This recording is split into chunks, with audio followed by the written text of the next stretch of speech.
지구 밖에서 생명체를 찾을 수 있는 가장 유망한 장소 중 하나인 토성의 얼음 위성 엔셀라두스를 생각해보세요. 과학자들은 생명체 형성에 필요한 6가지 성분 중 마지막 성분인 인을 최근에 발견했습니다. 이 희귀 원소는 엔셀라두스의 바다에서 발견됐어요. 이 희귀 원소는 지구의 토양을 비옥하게 만드는 데 도움이 됩니다. 하지만 먼 행성의 달에 숨겨진 바다에 있는 이 광물의 농도는 지구의 바다보다 100배에서 1000배까지 더 높을 수 있어요. 엔셀라두스의 바다에는 탄산수처럼 탄산염이 풍부하기 때문일지도 몰라요. 그리고 이 탄산수는 엔셀라두스의 암석에 있는 인산염을 용해시킬 가능성이 높습니다. 이 새로운 발견은 또한 타이탄과 같은 토성의 다른 얼음 위성에서도 바닷물에 인이 함유되어 있을 수 있음을 시사하죠.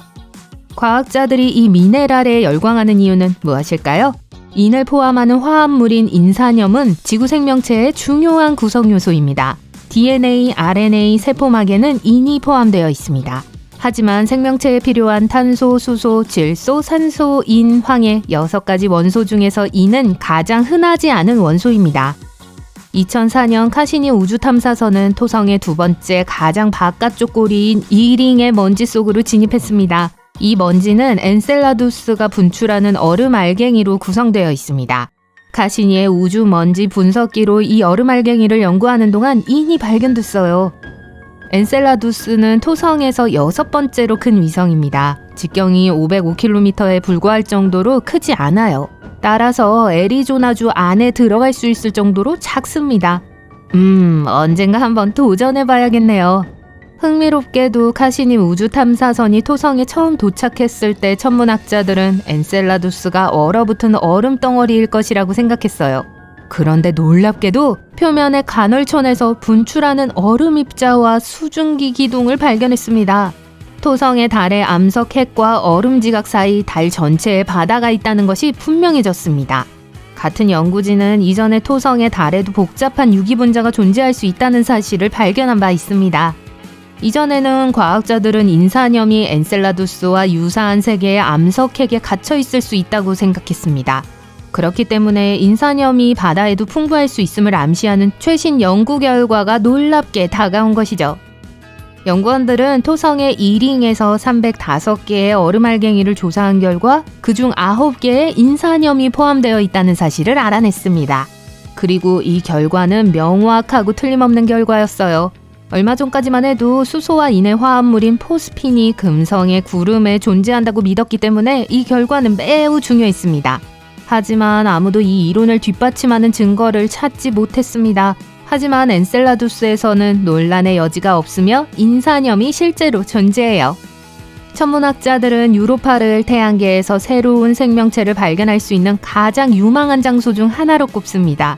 이 행성의 달에는 수심 64에서 161km의 거대한 바닷속 바다가 있기 때문이죠.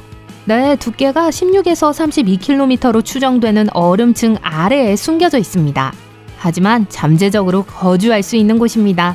천문학자들은 얼음 지각의 균열에서 물기둥이 분출하여 달의 바닷속 내용물을 우주로 방출한다고 주장해요. 물론 생명체를 찾는 탐사선이 이렇게 깊은 환경에 접근하는 것은 쉽지 않을 거예요. 긍정적으로 생각하면 과학자들은 이미 표면 훨씬 더 가까운 곳에 더 얕은 웅덩이가 있다는 증거를 가지고 있어요. 얼음 아래 1.6km도 채 되지 않는 곳에 있을지도 몰라요.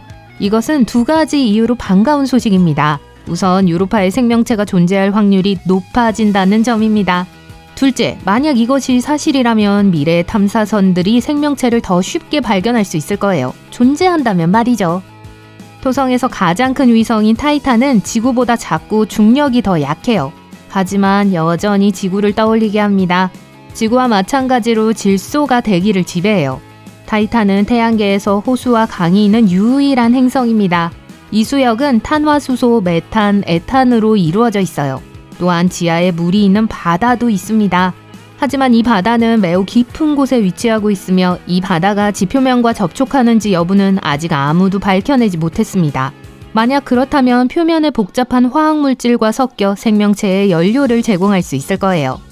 하지만 엔셀라두스와 다른 얼음 위성이 태양계에서 생명체가 살았거나 한때 살았을 가능성이 있는 유일한 곳은 아닙니다.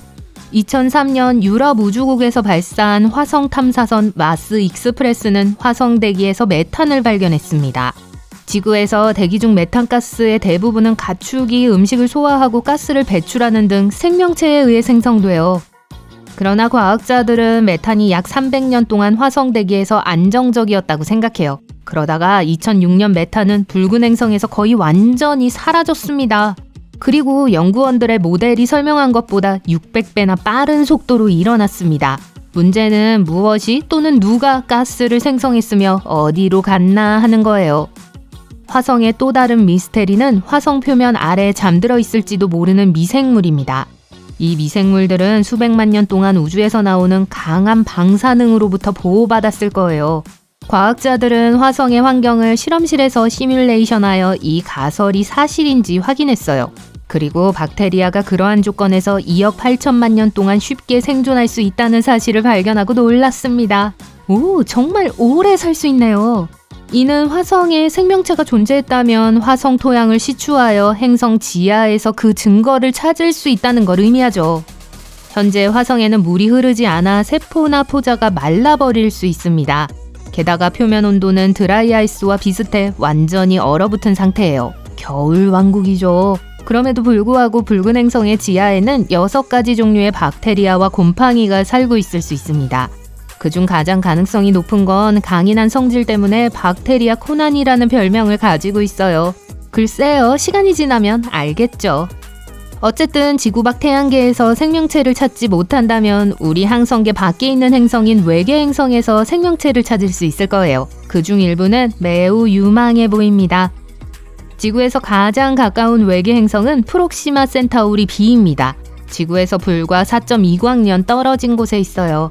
최근 천문학자들은 이 행성이 이전에 생각했던 것보다 훨씬 더 지구와 비슷할 수 있다는 사실을 발견했어요.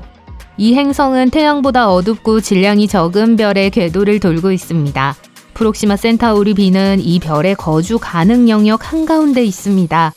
즉, 이 행성에는 액체 상태의 물과 생명체가 존재할 가능성이 높습니다. 이 외계 행성은 모항성과 조석 고정되어 있는 것처럼 보이며 한쪽 면이 항상 항성을 향하고 있어요. 다른 한쪽은 항상 어둠 속에 있습니다. 과학자들은 이 행성에 대기가 있는지 아직 밝혀내지 못했습니다. 이 행성은 별에 너무 가까이 접근해서 공전하며 11일 이내에 공전을 완료해요. 별에서 나오는 방사선이 행성의 공기를 끌어당기고 있을 수 있어요. 그렇다면 프록시마 센타우리 B의 표면에는 액체 상태의 물이 존재하지 않을 가능성이 높아요. 글리제 832C는 지구에서 16.2광년 떨어져 있으며 우주적 관점에서 보면 아주 가까운 거리예요. 이 외계 행성은 지구보다 5배나 거대하며 모항성에 훨씬 더 가깝게 이동합니다. 그래서 이 행성에서의 1년은 고작 36일에 불과해요. 하지만 이 별은 태양보다 훨씬 차갑고 어두운 적색 외성이기 때문에 글리제 832C는 지구만큼이나 많은 빛과 열을 받아요. 동시에 지구와 비슷한지의 여부는 아직 확실하지 않습니다. 아마도 이 행성은 대기가 훨씬 더 두꺼워 온실 효과 폭주를 일으킬 수 있습니다. 이 현상은 행성이 우주로 다시 방출할 수 있는 것보다 더 많은 열을 모항성에서 흡수할 때 발생해요. 즉, 글리제 832C는 상대적으로 시원한 지구보다는 뜨거운 금성과 비슷할 가능성이 높다는 뜻이죠. 그래도 좋아요.